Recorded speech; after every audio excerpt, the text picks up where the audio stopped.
ஒரு வரலாற்று சிறப்புமிக்க ஒரு நிகழ்வை கத்தார்ல நம்ம கத்தார் தமிழர் சங்கம் நிகழ்த்த இருக்காங்க.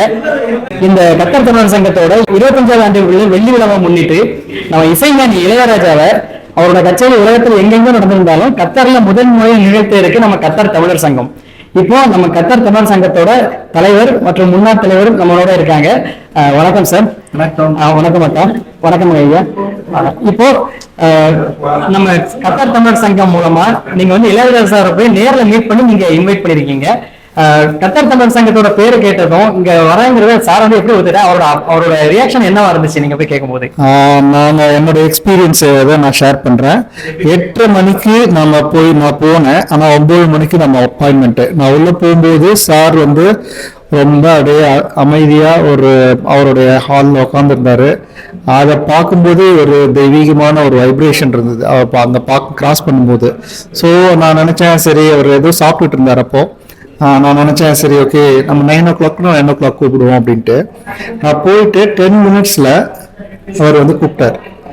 என்ன காரணம்னா நம்ம அங்கே போய் ஒரு ரிசப்ஷன்ல உட்காந்தும் போது நான் இந்த மாதிரி கத்தார் தமிழ் சங்கத்துல இருந்து வந்திருக்கோம் அப்படின்ட்டு நம்மளுடைய டைமை ரொம்ப முக்கியமா கருதி முன்னாடி வந்துட்டீங்க, கண்டிப்பா நீங்க வந்து பார்த்துட்டு போகலாம், உங்க டைம் வேஸ்ட் பண்ணாதீங்க அப்படின்ட்டு எங்களை 8:40 கூப்பிட்டுட்டு 8:40 நான் உள்ள ரூம்குள்ள நுழைறேன். அவர் வந்து ஒரு இசைஞானி, அதாவது அவருடைய பேரும் புகழும் வந்து உலகம் ஃபுல்லா பரவி இருக்கு. எழுந்திருச்சு நிற்கிறாரு. ஸோ அது வந்து இது மாதிரி வந்து ஒரு டவுன் டு எர்த் ஒரு மனிதரை மனிதராக நினைச்சு எழுந்திருச்சு நிற்கிறாரு. அது நம்ம பண்ணுவோமா, அந்த இடத்துல இருக்கிறவங்க நம்ம பண்ணுவோமா அப்படின்னு எனக்கு தெரியல. நான் வந்து ஒரு கோட்டு சூட் போட்டுக்கிட்டு பெரிய பகட்டாலாம் போல சாதாரணமான ஒரு ஆளா போயிருந்தேன். அவர் நிறைய பேர் பார்த்துருப்பாரு. ஆனா வந்து எழுந்திருச்சு நின்று வாங்க அப்படின்னு சொன்னாரு. சார் இந்த மாதிரி கத்தார் தமிழர் சங்கத்துல இருந்து என் கூட ஒரு நண்பர்கள் வந்திருந்தாங்க, அவங்களும் பேசினாங்க. இப்போ நம்ம கத்தார் தமிழர் சங்கத்துல இருந்து நான் வந்திருக்கேன் சார் அப்படின்னு சொன்னோன்னே வந்து உண்மையாலுமே ஒரு அகமகிழ்வோடு அவர் வரவேற்றார். அதுக்கு காரணம் வந்து நான் கேள்விப்பட்டது அவருடைய நலிந்த கலைஞர்களுக்கு எவ்வளவு உதவ முடியுமோ அவங்களுடைய வாழ்க்கைக்கு உதவிட்டு இருக்காரு. அப்படி உதவுறதுனால நாம செய்யக்கூடிய சேவை அவருக்கு வந்து ஒரு பெருசா தெரிஞ்சிருக்கு. கத்தார் தமிழர் சங்கம் சேவை சங்கமா இருக்கிறதுனால இவங்களுக்கு நாம ஏதாவது செஞ்சோம்னா இவங்க ஏழை எளியவர்களுக்கு கஷ்டப்படுறவங்களுக்கு கொண்டு போய் அதை சேர்ப்பாங்க அப்படிங்கிறது வந்து உணர்வு அவர்கிட்ட இருந்தது. இது வந்து நீங்க வந்து எப்படி புரிஞ்சுக்கிட்டீங்க அப்படின்னா அவருடைய வரவேற்பு தான் அந்த அகமகிழ்வு தான் அதை எனக்கு வந்து உணர வச்சுது. அதனால வந்து ரொம்ப ரொம்ப ரொம்ப ரொம்ப ஒரு மகிழ்வான தருணம். இந்த மாதிரி ஒரு நல்ல மனிதரை சந்தித்தது மகிழ்ச்சி. கத்தார் தமிழர் சங்கத்தின்காக இசை நிகழ்ச்சி செஞ்சு கொடுங்க சார், நான் கண்டிப்பா செஞ்சு தர்றேன். இப்படி சொல்லும்போது எனக்கு நம்ம என்ன எங்க இருக்கோம், நம்ம இது உண்மையா பொய்யா, இது எப்படி இது அதாவது நாங்க சொல்றாங்க இல்லையா நம்மள கிள்ளி பார்த்துக்கணும் அப்படின்னு ஒரு உணர்வு. கத்தார் தமிழர் சங்கத்துக்கு ஒரு நிகழ்ச்சி கொடுக்கணும் சார் கத்தார்ல வந்து ஏப்ரல் மாசம் சித்திரை திருநாள்ல அப்படின்னு சொல்லி நம்ம அப்ப கேட்டோம். நம்ம அதுக்கப்புறம் மாத்தணும். அப்போ வந்து உடனே ஓகேன்னு சொன்ன உடனே எனக்கு மெய் மறந்து போச்சு. எனக்கு அந்த மாதிரி தான் என்னுடைய உணர்வு இருந்தது. இவர் இசைஞானி, அது மட்டும் இல்ல மக்களுடைய கலைஞராகவும் மக்களுடைய கஷ்ட நஷ்டத்தை புரிந்த ஒரு மனிதராக அவரை பார்க்கிறேன். அவரை சந்தித்தது மிக மகிழ்ச்சி. ரொம்ப ரொம்ப நன்றிங்க. நம்மளோட கத்தார் மக்கள் சார்பா நீங்க அவங்கள வந்து கத்தாருக்கு கூட்டிட்டு வர்றதுக்கு இருக்கீங்க.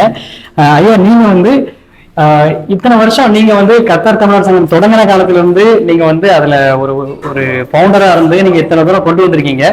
இப்போ கத்தார் தமிழர் சங்கத்தோட இந்த வளர்ச்சி கத்தார் தமிழ் மக்களுக்கும் ஏனைய மக்களுக்கும் இவங்க கொடுக்கக்கூடிய அந்த ஒரு தொண்டா இருக்கட்டும், இவங்க வந்து நடத்தக்கூடிய கலை நிகழ்ச்சிகள், தமிழரோட பண்பாடு எல்லாத்தையும் கொண்டு வந்துட்டு இருக்காங்க. இப்ப இந்த வளர்ச்சியை நீங்க என்னவா பாக்குறீங்க?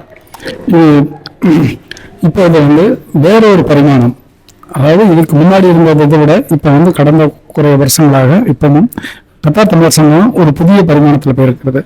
அதுக்கு காரணம் நானும் அதாவது முன்னேற்றமும் அல்ல, நம்ம செய்கிற சேவைகள், அவங்க செய்கிற சேவைகள் அது மக்களை ரீச் ஆகுது. அப்போ ரீச் ஆகும்போது ஆட்டோமேட்டிக்காக மக்களோட மென்டாலிட்டி வந்து சேஞ்ச் ஆகுது. நானும் 25 வருஷமா கத்தார் தமிழர் சங்கத்தோட பயணத்தில் இருக்கேன். முன்னாடியெல்லாம் பார்த்தீங்கன்னா தூதரகம் அல்லது வேற இதில் போகணும்னா நம்மளுக்கு ஒரு இது இருக்காது. ஆனால் இப்போ நம்ம செய்யும் சேவையை பாராட்டி எல்லோரும் நம்மளை வந்து வரவேற்கிறாங்க. அது மாதிரி கத்தர் சமூகம் புதிய பரிமாணத்துல தான் போய்கிட்டு இருக்கு. இன்னும் நிறைய மக்களுக்கு உதவி பண்ணணும் அந்த ஒரு எண்ணத்துல தான், அதாவது அந்த ஒரு எண்ணத்துல தான் நாங்கள் இந்த ப்ரோக்ராமே கொண்டு வரோம். சார் எப்படி உங்களுக்கு வந்து சார் போய் பார்த்த உடனே நான் செய்து தரேன் அப்படின்னு சொன்னாரோ அதே மாதிரி அந்த ப்ரோக்ராமை வந்து கத்தரில் உள்ள எல்லா மக்களும், அதாவது ஒரு குறிப்பிட்ட ஹை லெவல் மாத்திரம் இல்லை, அடிப்படை தொழிலாளர்கள் தொழிலாளர்களும் எல்லோரும் பார்க்க வேண்டும் என்ற ஒரே எண்ணத்துல தான் நாங்கள் இந்த ப்ரோக்ராமை அரேஞ்ச் பண்ணியிருக்கோம். இந்த அரேஞ்ச் பண்ணதுக்கு ஏன்னா அப்படி பண்ணும்போது அதே சமயம் பார்த்தீங்கன்னா இதில் வந்து நிறைய ஃபைனான்ஸும் இருக்குது. டிக்கெட் விலையை நாங்கள் ரொம்ப குறைச்சி கொடுத்துருக்கோம். ஏன்னா அந்த மக்களும் பார்க்கணும், கண்டிப்பாக அவங்களும் அதை பயனடையணும். அந்த இசை என்பது பொதுவானது, அவங்களுக்கும் ரீச் ஆகணும். அது பெரிய ஆளுகளுக்கு மாத்திரம் இல்லை, எல்லாருக்கும் பொதுவானது. ஸோ அந்த முறையில் டிக்கெட் விலையை ரொம்ப ரொம்ப குறைச்சிருக்கோம். அந்த டிக்கெட் விலையை குறைச்சி அதை காம்பன்சேட் பண்ணதுக்கு எங்களுக்கு உண்மையிலே உதவுறது வந்து ஸ்பான்சர்.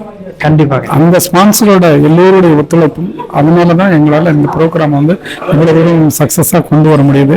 இன்னும் வருங்காலத்திலையும் எல்லோருடைய உதவியும் சப்போர்ட்டும் இருந்தால் நம்ம இந்த ப்ரோக்ராம் இன்னும் 25 நாள் இருக்குது. இந்த கவுண்டிங் டே அது மாதிரி ஒவ்வொரு நாளாக இது பண்ணிக்கிட்டு இருக்கோம். கண்டிப்பாக நம்ம எல்லோரும் இன்று சேர்ந்து இதை ஒரு கத்தார் தமிழர் சங்கத்தின் வெள்ளி விழா இந்த வருஷம் 25வது வருஷம். இதை வந்து ஒரு திருவிழா மாதிரி கொண்டாடணும்னு தான். ராஜா சார் 82 வயசு, அவங்களும் இங்கே வர்றதுனால அது ஒரு இளையராஜா சார் திருவிழா அப்படிங்கிறது ஒரு இதில் தான் நாங்கள் கொண்டு வரலாற்று சாதனையாக அந்த நிகழ்வு நடத்தணும்னு நாங்கள் எல்லோரும் ஆசைப்படுறோம். ரொம்ப ரொம்ப நன்றி. அக்கா, நீங்க சொல்லுங்க, அதாவது இப்ப நம்ம கத்தார் தமிழர் சங்கம் இந்த தொழில்நுட்ப வசதிகளை எந்த அளவுக்கு நம்ம பயன்படுத்துறோம் இந்த நிகழ்ச்சியை மேலும் சிறப்பாக்கிறதுக்காக? நம்ம வந்து ஃபேஸ்புக்கை யூஸ் பண்றாங்க, வாட்ஸ்அப் யூஸ் பண்றாங்க. ஸோ இந்த இப்போ ரேடியோல கூட அனௌன்ஸ் பண்ண போறாங்க. ஸோ எல்லாரும் அக்டோபர் 3 கண்டிப்பா வாங்க, என்ஜாய் பண்ணுங்க. அதுவும் இளையராஜா ஐயா வந்து இந்தியாவில் இருக்கிறப்ப கூட நம்ம அவரை நேர்ல பார்க்கக்கூடிய வாய்ப்பு நமக்கு கிடைக்கல. இது கத்தாருக்கு முதல் தடவையா வராங்க. அப்படிங்கிறப்போ நம்ம கண்டிப்பா அவரை அக்டோபர் 3 எல்லாரும் வந்து என்ஜாய் பண்ணுங்க. நன்றி. ரொம்ப நன்றிங்க ஐயா. நிகழ்ச்சி அக்டோபர் 3ஆம் தேதி நாம எல்லாரும் சேர்ந்து நம்ம கத்தார் தமிழ் சங்கத்தையும் இளையராஜா சாரையும் ஒரே மேடையில நம்ம கொண்டாட போறோம். அதுக்காக நம்ம ரொம்ப எதிர்பார்ப்போட இருக்கோம். ரொம்ப நன்றி.